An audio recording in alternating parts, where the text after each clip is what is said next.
শিরোপা হাতছাড়া হওয়ায় বিমর্ষ আর্জেন্টিনা সমর্থকরা। মেসির বিদায়ী ম্যাচে বিষাদের ছায়া, স্পেন সমর্থকদের উচ্ছ্বাস। সনদ বিতর্কের অবসান চান মির্জা ফখরুল। জুলাই নিয়ে তুচ্ছ তাচ্ছিল্যকারীরা ছোটলোক মন্তব্য ডাক্তার শফিকের। চেতনা বিক্রি না করার আহ্বান স্বরাষ্ট্রমন্ত্রীর। দেখছিলেন সংবাদ শিরোনাম। বিশ্বকাপ ফাইনাল ঘিরে মধ্যরাত থেকেই উৎসবের নগরীতে পরিণত হয় ঢাকা বিশ্ববিদ্যালয় এলাকা। প্রিয় দলের জার্সি পরে পতাকা হাতে টিএসসি এলাকা, মহসিন হলের মাঠসহ বিভিন্ন পয়েন্টে বড় পর্দার সামনে সমর্থকরা জড়ো হন। অপেক্ষার শেষটা আর্জেন্টিনা সমর্থকদের জন্য সুখকর হয়নি।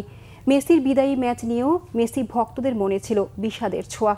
এদিকে স্পেনের শিরোপা জয়ে আনন্দ উল্লাস ছড়িয়ে পড়ে তাদের সমর্থকদের মধ্যে। মামুন আবদুল্লার প্রতিবেদনে বিস্তারিত। বিশ্বকাপ ফাইনাল বলে কথা, রাত 1টায় খেলা শুরু হওয়ার কথা থাকলেও কয়েক ঘন্টা আগেই ঢাকা বিশ্ববিদ্যালয় এলাকায় ঢল নামে ফুটবল প্রেমীদের। ফুটবল উন্মাদনার জোয়ার দেখা যায় টিএসসি, মহসিন হল ও ক্যাম্পাসের বিভিন্ন জায়গায়। বন্ধু বান্ধব, পরিবারের সদস্যদের নিয়েও খেলা দেখতে ভিড় করেন অনেকে। বেশিরভাগের গায়েই আর্জেন্টিনার জার্সি, হাতে পতাকা। স্পেনের জার্সি পরেও এসেছেন সমর্থকরা। প্রিয় দলের জয়ে উৎসবের অপেক্ষায় সবাই। অবশ্যই মনের মধ্যে অনেক অনেক আশা যেন এইবারের বিশ্বকাপটা আমরা দেখতে পারি আর্জেন্টিনার হাতে, মেসির হাতে। 3 গোলে জিতবে আর্জেন্টিনা আজকে। বাসায় খেলা দেখার তো আলাদা মজা, বাট এখানকার একটু অন্যরকম অনুভূতি। সবাই একসাথে খেলা দেখছে, হই হুল্লোড় করছে। আমি আজকে অনলি ব্রাজিল ছিলাম, আজকের জন্য শুধু স্পেন। আজকে স্পেন আর্জেন্টিনাকে 6টা গোল দিবে। আমরা জন্মের পর থেকে স্পেন ভাই। হি ওয়াজ এ ব্রাজিল সাপোর্টার। ও বনশ্রীতে বাসা বাড়ে, এখানে এসে স্পেন সাথে স্পেন জিল পর্তুজিল সবগুলা ছিল। খেলা শুরু হতেই প্রতিটি পাস, আক্রমণ আর সুযোগে গর্জে ওঠেন দর্শকরা। আর্জেন্টিনার আক্রমণে করতালি আর স্লোগানে মুখর হয়ে ওঠে পুরো এলাকা। বিপরীতে স্পেনের মুহুর্মুহু আক্রমণে উল্লাসে ফেটে পড়ে আর্জেন্টিনা বিরোধী শিবির। বড় পর্দা নয়, যেন মেটলাইফের গ্যালারি।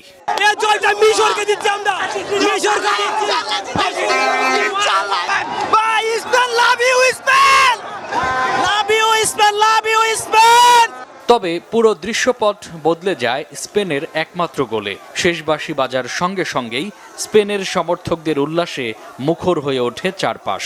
আতশবাজি আর উল্লাসে শুরু হয় উদযাপন। সর্বপ্রথম কম বয়সী ছেলে লাবিবামের হাতে বিশ্বকাপ, স্পেন উইন। কান্দিয়া আর কি হবে গো আর্জেন্টিনার সাপোর্টাররা, যা হওয়ার হইয়া গেছে। অন্যদিকে হতাশায় নীরবতা নেমে আসে আর্জেন্টিনা সমর্থকদের মাঝে। অনেকেই হয়ে পড়েন আবেগ আপ্লুত। পাশাপাশি উচ্ছ্বাস আর বিষাদ নিয়ে ঘরের পথ ধরেন সমর্থকরা। তাদের লজ্জা পাওয়া উচিত। আমরা ফাইনালে গিয়ে আমরা 90 মিনিট খেলে তারপরে আমরা হেরেছি। আশাবাদী ছিলাম যে লাস্ট টাইম আমরা কামব্যাক করবো আর কি। তো আসলে মন খারাপ তো হচ্ছেই, কিন্তু আর কিছু বলার নাই আর কি। এরা সব ব্রাজিল সাপোর্টার, কারণ ব্রাজিল সাপোর্টার যারা তারা বোঝে কম, চিল্লায় বেশি। অবশ্যই ভাই, কোনো আমাদের মন খারাপ নাই, কিন্তু আমরা নিছি। আচ্ছা, লামিন ইয়ামাল নিছে, এতে কোনো আফসোস নাই, কিন্তু একটা আফসোস মেসি আজকে পুরো দলটাই খারাপ খেলছে, এটা অনেকটা মন ভেঙে গেছে। আমরা স্পেন না, আমরা ব্রাজিল সাপোর্টার, কিন্তু আমরা এখন স্পেন সাপোর্ট করতেছি, কারণ আমাদের ব্রাজিল নেই। যেটা আমরা শুনছি মেসির লাস্ট বিশ্বকাপ, এর কারণে স্যাড বেশি, কারণ ওরা লাস্ট বিশ্বকাপও পারে নাই। ব্রাজিলিয়ান সাপোর্টাররা হচ্ছে নির্লজ্জ। তারা অন্যের বইয়ের বাচ্চা হওয়াতে তারা সুখী হয়, এটি তাদের জন্য দুঃখের, কিন্তু তারা এটিকে উচ্ছ্বাস করছে, করুক, এতে আমাদের কোনো লক্ষ্য নেই।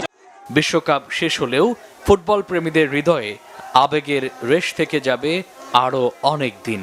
90 মিনিট খেলার পরেও আরো অতিরিক্ত 30 মিনিট খেলা গড়িয়েছে। এর পরেও কিন্তু আর্জেন্টিনা একটি গোলও দিতে পারেনি। অবশেষে স্পেনই 2026 সালের বিশ্বকাপের যে কাপ, সেটি কিন্তু তারা নিয়েছে। মামুন আবদুল্লাহ, বাংলা ভিশন, ঢাকা। স্থানীয় সরকার, পল্লী উন্নয়ন ও সমবায় মন্ত্রী এবং বিএনপি মহাসচিব মির্জা ফখরুল ইসলাম আলমগীর বলেছেন, স্বাক্ষরিত জুলাই সনদ বাস্তবায়নে বিএনপি অঙ্গীকারবদ্ধ। তা বাস্তবায়নে সংবিধান সংশোধন কমিটিতে বিরোধী দলকে যোগ দেওয়ার আহ্বান জানান তিনি। জুলাই আগস্ট গণ অভ্যুত্থানে শহীদ সাংবাদিকদের প্রতি সম্মাননা জানাতে রবিবার ইঞ্জিনিয়ার্স ইনস্টিটিউশনে এক অনুষ্ঠানের আয়োজন করে ন্যাশনাল এডিটর্স কাউন্সিল। এতে বিএনপি মহাসচিব ও স্থানীয় সরকার মন্ত্রী মির্জা ফখরুল ইসলাম আলমগীর বলেন, জুলাই আন্দোলন যে নতুন রাষ্ট্র গঠনের সুযোগ সৃষ্টি করেছে তা বাস্তবায়ন করতে হবে। বর্তমান সরকারের আস্থা ও বিশ্বাস আছে তারা ন্যায় বিচার ও ইনসাফের রাষ্ট্র গঠন করতে পারবেন। সবকিছুতে বিরোধিতার মানসিকতা থেকে বেরিয়ে আসতে বিরোধী দলের প্রতি আহ্বান জানান তিনি। মির্জা ফখরুল হতাশা জানিয়ে বলেন, গণমাধ্যম সহ সব প্রতিষ্ঠানে তোষামোদী বিরাজমান, এ থেকে বেরিয়ে বড় ধরনের বিপ্লব প্রয়োজন। অনুষ্ঠানে ন্যাশনাল এডিটর্স কাউন্সিলের পক্ষ থেকে জুলাই আগস্ট ছাত্র জনতার গণ অভ্যুত্থানে শহীদ সাংবাদিকদের পরিবারের হাতে নগদ অর্থ ও সম্মাননা তুলে দেওয়া হয়। স্বাক্ষর করেছি, সেটা বাস্তবায়নের কমিটমেন্ট আছে। আমরা চেষ্টা করছি এগুলোকে পুরোপুরি বাস্তবায়িত করবার জন্য। তো আমার খুব খারাপ লাগে, আমি আমার ব্যক্তিগত অনুভূতির কথা বলছি। আমি যখন দেখি যে কতগুলো বিষয় নিয়ে মানুষকে বিভ্রান্ত করার চেষ্টা করা হয়, তার মধ্যে একটি হচ্ছে জুলাই সনদ নিয়ে। তো এই বিতর্কগুলো অবসান হওয়া উচিত, সেটা আলাপ আলোচনার মধ্যেই হতে পারে নিঃসন্দেহে। আমি মনে করি সংসদে সুযোগ এসছে, একটা আপনার কমিটিও তৈরি করা হয়েছে।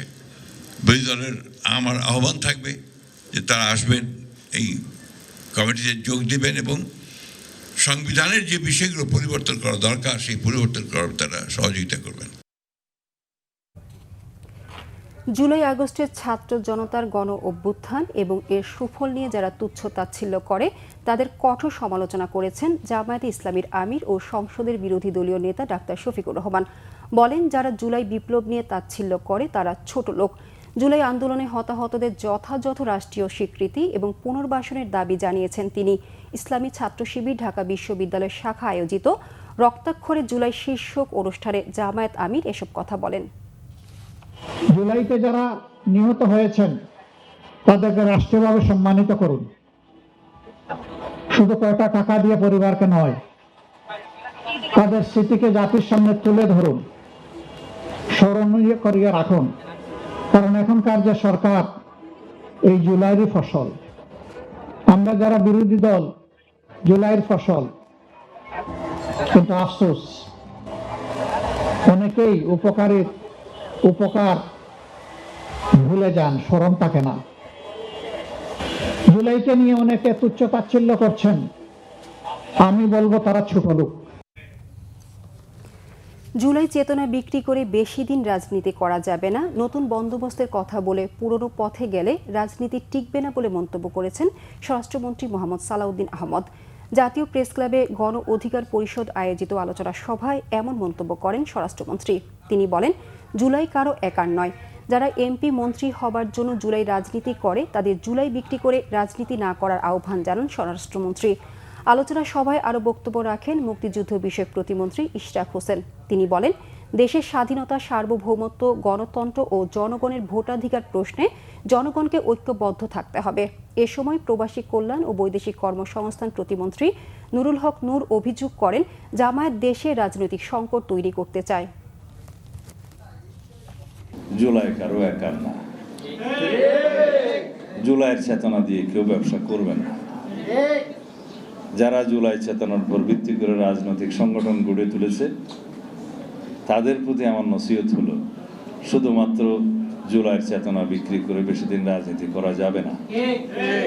যারা শুধু এমপি মন্ত্রী হওয়ার জন্য, উপদেষ্টা হওয়ার জন্য জুলাইকে ব্যবহার করেছেন, তাদের এখনো সময় আছে যে নতুন বন্দোবস্তের, নতুন রাজনীতির নতুন ধারা প্রণয়ন করার যে অঙ্গীকার তারা করেছে, আমার বন্ধুরা করেছে, তারা যেন নতুন বন্দোবস্তের নতুন ধারাটা মানুষের সামনে প্রকাশ করে, কিন্তু পুরাতন বন্দোবস্তের আদলে নয়। পলাতক শেখ হাসিনার সরকারের সময়ে 2022 সালে বিশ্বকাপ ফুটবলের সম্প্রচারের নামে ব্যাপক অর্থ লুটপাটের অভিযোগ করেছেন তথ্যমন্ত্রী জহিরুদ্দিন স্বপন। রবিবার সচিবালয়ে ফিফা বিশ্বকাপ সম্প্রচার নিয়ে আয়োজিত সংবাদ সম্মেলনে তিনি এ অভিযোগ করেন। মন্ত্রী জানান, বর্তমান সরকার কোনো ধরনের দুর্নীতি বা মধ্যস্বত্বভোগী ছাড়াই ফিফার কাছ থেকে সরাসরি শূন্য খরচে এবারের বিশ্বকাপ সম্প্রচারের সত্য নিশ্চিত করেছে। বলেন, 2022 সালের বিশ্বকাপে মধ্যস্বত্বভোগীদের মাধ্যমে প্রায় 140 কোটি টাকার অনিয়ম ও দুর্নীতির অভিযোগ খতিয়ে দেখা হবে। এ বিষয়ে দুর্নীতি দমন কমিশন দুদক প্রাথমিক তদন্ত চলমান রয়েছে বলে জানান তিনি। এ সময় তথ্যমন্ত্রী আরও বলেন, সাংবাদিকদের দীর্ঘদিনের প্রত্যাশিত সাংবাদিক নীতিমালা নিয়ে খুব শিগগিরই ইতিবাচক সংবাদ দেয়া হবে। নামে দুর্নীতি হয়েছে, টাকা লুটপাট হয়েছে, মধ্যস্বত্বভোগীরা ব্যবহার করেছে, রাষ্ট্রের অন্যান্য ক্ষেত্রে যেভাবে লুটপাট হচ্ছে এখানেও কীভাবে হচ্ছে। আর এই সরকারের আমলে, আমাদের নেতা তারেক রহমানের সরকারের আমলে তার নির্দেশই ছিল মন্ত্রী হিসেবে আমার প্রতি, যে খেলা দেখাতে হবে কিন্তু দেশের এই করুণ অর্থনৈতিক অবস্থার ক্ষেত্রে কোনো টাকা খরচ করা যাবে না।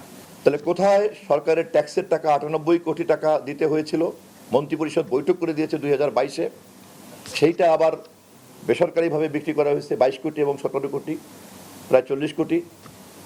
আর সেখান থেকে এবার একেবারেই আমরা মাত্র 3-4 কোটি টাকার ঘাটতিতে আছি, যা হয়তো আমরা পূরণ করে ফেলতে পারি ইনশাআল্লাহ। রক্তাক্ত জুলাইয়ের 20 তারিখ আজ। শিক্ষার্থীদের আন্দোলন দমনে 24-এর এদিনে আরও কঠোর অবস্থান নেয় সরকার। দেশজুড়ে কারফিউ জারি ও সেনা মোতায়েন করা হয়। রাস্তায় কাউকে দেখা মাত্রই গুলির নির্দেশনা দেওয়া হয় এদিন থেকে। এত কিছুর পরও থমকে যায়নি তারুণ্যের জোয়ার। দিনভর সংঘর্ষে বেশ কয়েক শিক্ষার্থী শহীদ হন। কেমন ছিল 2 বছর আগের এই দিনটি? নাবিল জাহাঙ্গীরের রিপোর্টে দেখুন বিস্তারিত। সারা দেশে আইন শৃঙ্খলা রক্ষা বাহিনীর হামলা মামলার পরেও আন্দোলনকারীদের কমপ্লিট শাটডাউন কর্মসূচি ঠেকাতে ব্যর্থ হয় ফ্যাসিস্ট সরকার। এরপর 20 জুলাই মধ্যরাত থেকে সারা দেশে জারি করা হয় কারফিউ, মোতায়েন করা হয় সেনাবাহিনী। এদিন গণভবনে 14 দলের বৈঠকের পর ওবায়দুল কাদের ঘোষণা করেন, কারফিউর নিয়ম অনুযায়ী রাস্তা কাউকে দেখা মাত্র গুলি করা হবে। সরকার ক্যাবিনেট থেকে প্রজ্ঞাপন যাচ্ছে, কাজেই এটা অবশ্যই কারফিউ এবং এখানে শুট এট সাইটও আছে। কারফিউ চলাকালীন সারা দেশে যানবাহন চলাচল বন্ধ থাকে। ঢাকা সহ দেশের বেশ কয়েকটি স্থানে আইন শৃঙ্খলা বাহিনীর সঙ্গে সংঘর্ষে 26 জন আন্দোলনকারী শহীদ হন। সরকারের গুলি ও দমন নিপীড়নে স্ফুলিঙ্গের মতো ছড়িয়ে পড়ে আন্দোলন। আন্দোলনের মুখে ছাত্রদের সাথে সমঝোতার আগ্রহ দেখায় হাসিনা সরকার, কিন্তু বৈঠকে শিক্ষার্থীদের দেয়া 8 দফা আরও চাপে ফেলে দেয় আওয়ামী লীগ সরকারকে। ছাত্রলীগকে উস্কে দেওয়ার জন্য এবং আইন শৃঙ্খলা বাহিনীকে হামলার নির্দেশনার জন্য তদন্ত সাপেক্ষে সরকারের সংশ্লিষ্ট ব্যক্তিকে বিচারের আওতায় আনতে হবে। কারফিউ চলমান রাখার পাশাপাশি আন্দোলন নিয়ন্ত্রণে রাজনৈতিক দলের নেতা ও আন্দোলনকারীদের আটক করা শুরু হয়। শিক্ষার্থীদের আন্দোলনের প্রধান সমন্বয়ক নাহিদ ইসলামকে তুলে নিয়ে যায় আইন শৃঙ্খলা রক্ষা বাহিনী। আমাদের বৈষম্য বিরোধী ছাত্র আন্দোলনকে ছত্রভঙ্গ করার জন্য আমাদের সমন্বয়কদের নানা ধরনের এখানে প্রহসন এবং নাটক করা হচ্ছে। নাবিল জাহাঙ্গীর, বাংলা ভিশন, ঢাকা। জুলাইয়ের চেতনায় নতুন প্রজন্মকে দেশ গড়ার আহ্বান জানিয়েছেন জাতীয় নাগরিক পার্টির আহ্বায়ক ও বিরোধী দলীয় চিফ হুইপ নাহিদ ইসলাম। রবিবার রাজধানীর বনশ্রীতে অবস্থিত ইংরেজি মাধ্যম বিদ্যাপীঠ স্কুল অব দ্য নেশনের ওরিয়েন্টেশন প্রোগ্রামে এ কথা বলেন নাহিদ ইসলাম। বলেন, জুলাই আন্দোলনে অন্যায় ও বৈষম্যের বিরুদ্ধে শিক্ষার্থীদের ঐক্যবদ্ধ অবস্থান স্বপ্নের বাংলাদেশ গড়তে আজও অনুপ্রেরণা যোগায়। এ সময় বক্তারা শিক্ষার্থীদের জুলাইয়ের সাহস, আত্মত্যাগ ও দেশপ্রেমের থেকে শিক্ষা নিয়ে মানবিক, দায়িত্বশীল ও যোগ্য নাগরিক হিসেবে গড়ে ওঠার প্রত্যয় ব্যক্ত করেন। অনুষ্ঠানে উপস্থিত ছিলেন স্কুল অব দ্য নেশনের chairman doctor Mohammad Mostafizur Rahman Khan, managing director Habib Kaium ও principal ZRF Ashraf Uddin, vice chairman Nazrul Islam সহ গণ্যমান্য ব্যক্তিবর্গ। শিক্ষক, শিক্ষার্থী ও অভিভাবকদের অংশগ্রহণে আয়োজনটি প্রাণবন্ত হয়ে ওঠে। সংবাদ শেষ করব শিরোনামগুলো আরেকবার জানিয়ে। শিরোপা হাতছাড়া হওয়ায় বিমর্ষ আর্জেন্টিনা সমর্থকরা। মেসির বিদায়ী ম্যাচে বিষাদের ছায়া, স্পেন সমর্থকদের উচ্ছ্বাস। সনদ বিতর্কের অবসান চান মির্জা ফখরুল। জুলাই নিয়ে তুচ্ছ তাচ্ছিল্যকারীরা ছোটলোক মন্তব্য ডাক্তার শফিকের। চেতনা বিক্রি না করার আহ্বান স্বরাষ্ট্রমন্ত্রীর। এই ছিল এখনকার মতো। পরের সংবাদ সকাল 10টায়। এর আগে 9টায় রয়েছে নিউজ টপ 10 দেখার আমন্ত্রণ রইল।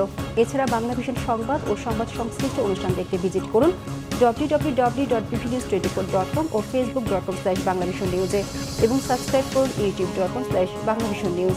ধন্যবাদ সবাইকে।